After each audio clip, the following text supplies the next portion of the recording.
We believe that God is doing great things in Burundi. turizera neza yuko Yesu ariko arakora ikintu gikomeye cyane ngaho mu Burundi. Brother world praying.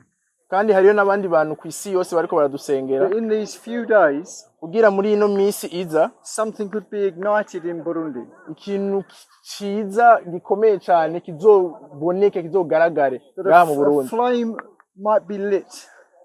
Hari umuriro urashobora kuzokwaka. That the Holy Spirit of God will blow across the flame. Hama Mpemu yera azosha kwiragiza uwo muriro hose. And it will spread. Kandi byose bizosha bikwiragira hose. Spread and spread and spread. Bikwiragira bija. As people come to know who Jesus is. Gushika yaho abantu bazomenya Yesu Kristo uwari. And look at you. Nimwirabe. You may be part of something very, very amazing. Muzoba muri mufeza parti ya ikintu gikomeye cyane Imana ishobora gutanguza ngaho. We pray that that will be true. Kandi turiko turasenga kugira bizobe ukuri.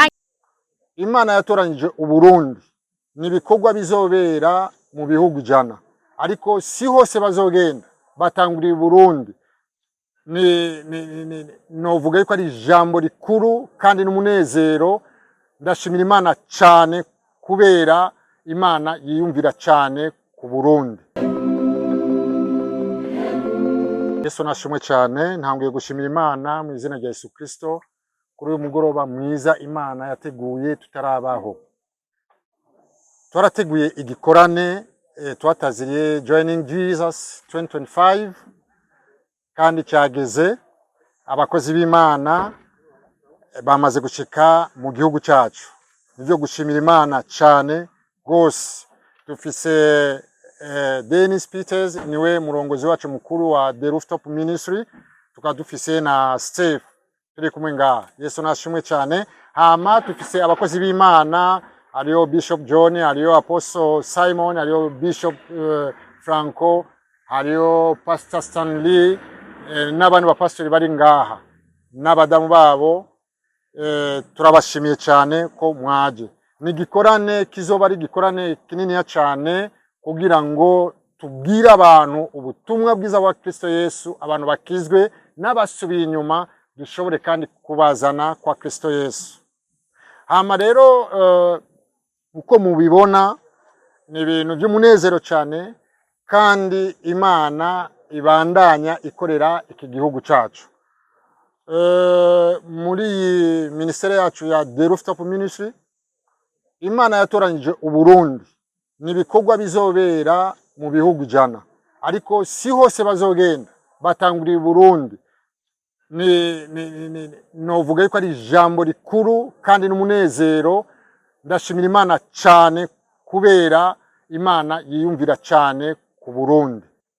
Kuri ivyo Imana ibahezagire mwese kandi turabahaye ikaze cyane.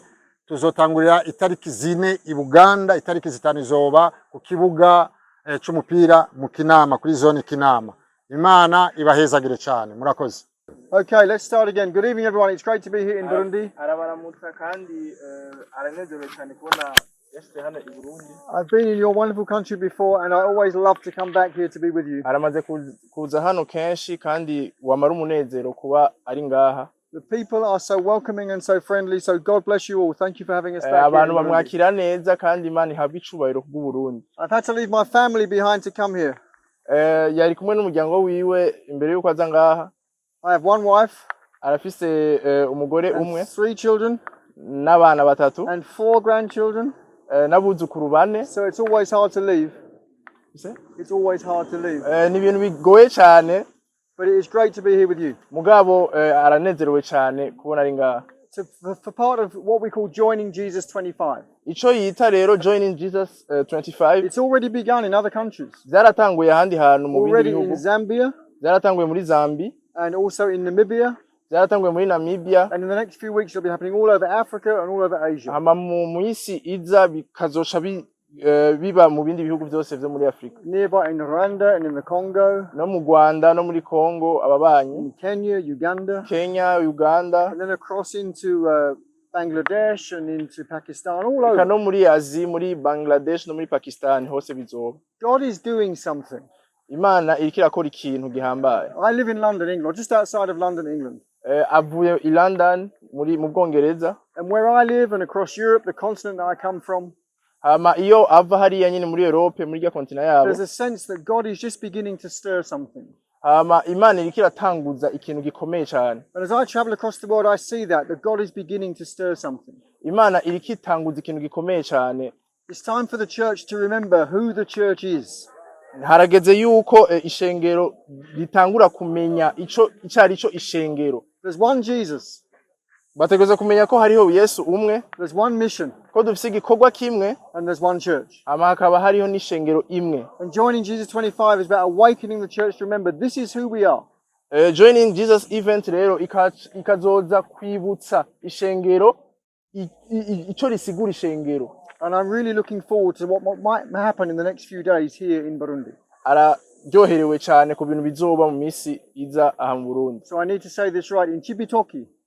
Yeah, Chibitoke. Bizotangurira mu Chibitoke. Chibitoke. And in Bujumbura. Ama mu nyuma bisozerera i Bujumbura. We pray there'll be many thousands of people gathering. Bariko barasenga kugira abantu benshi bazoze twifatanye nabo. And their hearts and their minds will be open. Hama umutima wiwe n'umutima wabo bizoba vyuguruye. And they will sense the great passion that God has for his mission. Hama tuzorekura twese urukundo Imana idufitiye hama tuburekurire ku gikorwa cayo. The Bible tells us Bibiliya iratubwira God so loved the world. Imana yarakunze isi. He doesn't just love it a little bit. Ntiyakunze gatoyi. He so loves it. Yarakunze cyane. He loves it hugely. Yagize urukundo runini cyane. So much that he sent his one and only son. Gushika yaho arungika umwana wiwe w'ikinege. And that's his mission and that's his passion.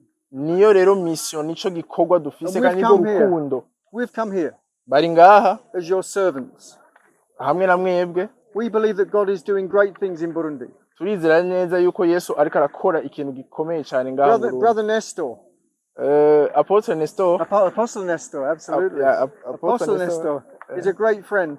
Numugenzi wiwe cyane. And I see God working through him in such powerful ways. Yarabibonye yuko Imana imukoreramwo ibitangaje cyane. And I look at other bishops and pastors here. Nabandi bungere ngaha bari ngaha. And I want to look into your eyes. Ariko arabaraba mu maso. And say, brothers, God is working through you in great ways too. Ababwira yuko Imana iriko irakorera ibintu bikomeye cyane muri mwebwe. It's time for an awakening.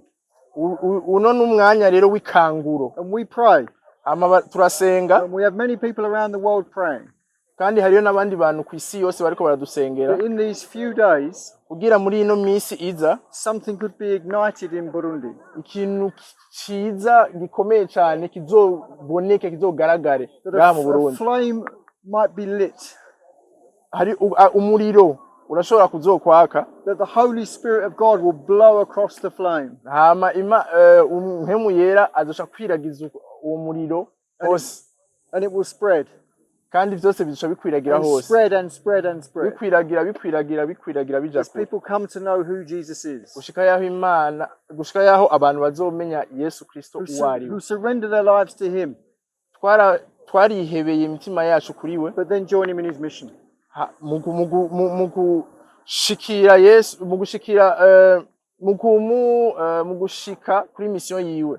Disciples who make disciples who make disciples. Abigishwa bagira abigishwa bakongera bakagira abandi abigishwa. So thank you so much for your welcome. Murakoze cyane kubona mwatwakiriye. And remember, azokwama vyibuka. One Jesus. Muzokome mwibuka Yesu umwe. One mission. Igikorwa kimwe. One church. Ishengero. God bless you. Thank you so much. Everybody. Very nice to see you all this evening. Why don't you smile for me? Yeah, smile. Yeah, good. Smile. Come on. You can do it. Members of the press, people in Christian leadership, smile. You can do that. We are glad to be here in Burundi. We're glad to share the good news of Jesus. We are serving you.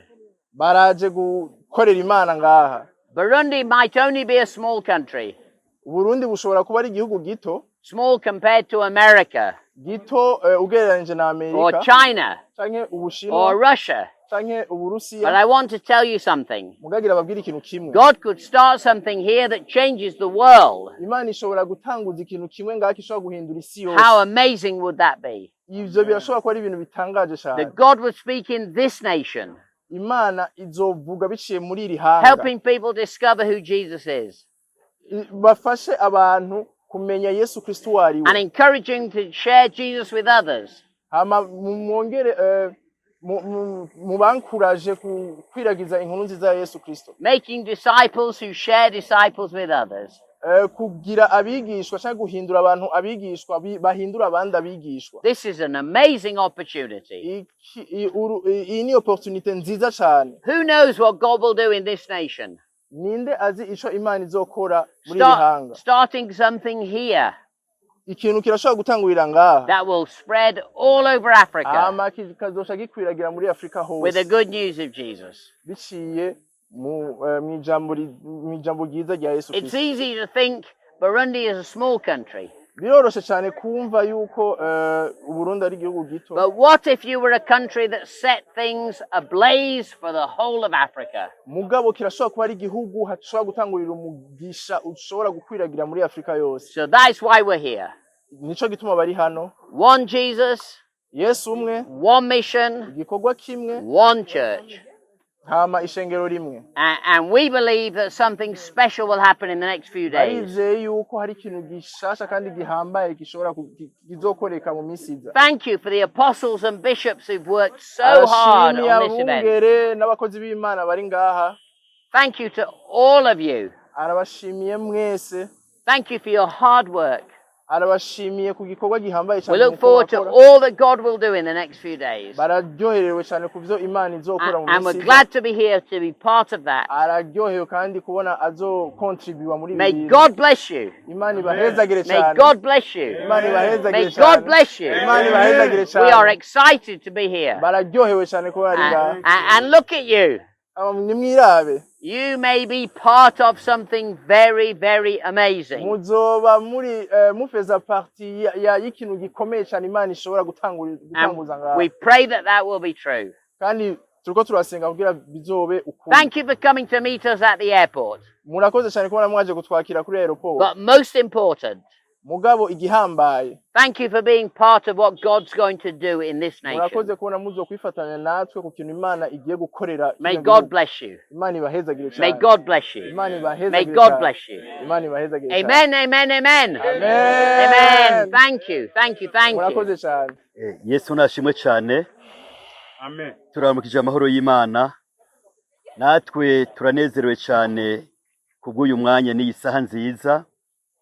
Kuri uyu munsi w'itariki imwe z'ukwezi kw'icumi umwaka w'2025 kwakira abakozi b'Imana beza nk'aba batoranijwe n'Imana kugira ngo babe mu gihugu cyacu cy'u Burundi. We are so happy to receive the men of God chosen by God here in Burundi. Subwa mbere tubakira. It's not the first time to welcome you in this country. Tumaze kubakira inshuro zitari nkeya. It's not the first time, but many times you visit us. Kandi twababonyemwo ijambo ry'Imana riri mu kuri. And we saw the word, the true word of God from. Umaze kumva iki civugo Yesu umwe igikorwa kimwe n'ishengero rimwe. When you realize that that word is one church, one Jesus, ni civugo ciza cyane. Is a good word. It's a good word. Gituma ishengero riba rimwe. That make church being one. The unit of the church. The unit in church. Kandi turizeye yuko tuzokwakira abantu benshi muri ibyo bikorane bibiri. And we believe that we're going to receive many people in Amen. these events. Kubera igikorane twaragiteguye neza cyane. We prepare very well the conference. Kandi aho kizokorekera hose umutekano urakwiyumeze neza cyane. Everywhere there is security. Kandi bariteguye no kubakira. And the people are ready to receive. Mu Cibitoki naho i Bujumbura. Rero kubw'ivyo turabahaye ikaze For that reason, we welcome you. kaze mu izina rya Yesu Kristo. You are most welcome in the mighty name of Jesus. Imana izibarongore May God biciye kuri mpwemu yera. lead you through the Holy Spirit. Imana ibahezagire. Amen. Mwiyumva amahoro. Thank you. Amen.